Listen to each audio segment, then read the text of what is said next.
யார்கிட்ட விசாரிக்கலாம்? இவரு தம்பி படுத்திட்டு இருக்கிறாரு, இவர்கிட்டயே கேட்டு பார்க்கலாமா? சரி அப்படியா, சரி. தூங்கிட்டு இருப்பாரு போல. என்னப்பா சொல்லுப்பா, என்ன சமாச்சாரம்?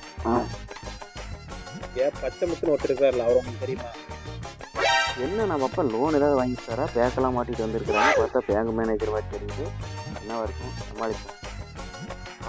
அவரு சரியான குடிகாரருங்க. எந்த வயசு அவ்வளோ படுத்து கிடக்குறாரு யாருக்குங்க தெரியும். சரிங்க, பச்சை முத்தோட பையனை பார்க்க முடியுங்களா? நம்மளை பற்றி சரிங்களா, ஏதோ ஒன்று குறைச்சிடுவோம்.